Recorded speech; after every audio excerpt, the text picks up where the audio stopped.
মুন্সিগঞ্জের টঙ্গিবাড়ি উপজেলার আউরশাহী বাজার কবরস্থান।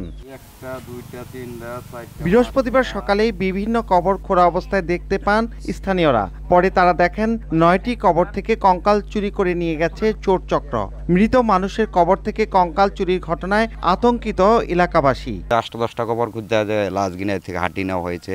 এটার সঠিক তদন্ত সরকারের কাছে দাবি করছে। কেন নিল, কি কারণে নিল, এটা নিয়ে কি করতেছে খুঁজে বের করে দিতে হবে এবং আমাদেরকে জানাতে হবে। এখন যদি এরকম ভাবে সবকিছু সবাই যদি এগুলা যদি এখন থেকে না নির্ধারণ করে, তাহলে পরবর্তীতে দেখা যাবে যে আরো বড় ধরনের আকার এটাতে পারবো। যারাই করছে আমরা এটার সুষ্ঠু বিচার চাই। প্রশাসন বলছে প্রয়োজনীয় ব্যবস্থা গ্রহণ সহ কঙ্কাল চুরি রোধে ব্যবস্থা নেওয়া হবে। সংশ্লিষ্ট যারা আছে তাদের সকলকে এ ব্যাপারে সোচ্চার থাকার জন্য এবং পরবর্তী প্রয়োজনীয় পদক্ষেপ গ্রহণের জন্য বলেছি এবং আশা করি আমরা পরবর্তীতে এটি যাতে না ঘটে সেই লক্ষ্যে আমাদের চেষ্টা চলমান থাকবে।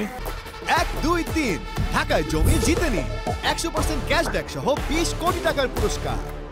মেডিকেল শিক্ষার্থীদের অ্যানাটমি কোর্সের জন্য মানুষের কঙ্কালের চাহিদা থাকায় অপরাধী চক্র কবর থেকে কঙ্কাল চুরি করছে বলে ধারণা পুলিশের। নাসির উদ্দিন উজ্জ্বল, সময় সংবাদ, মুন্সিগঞ্জ।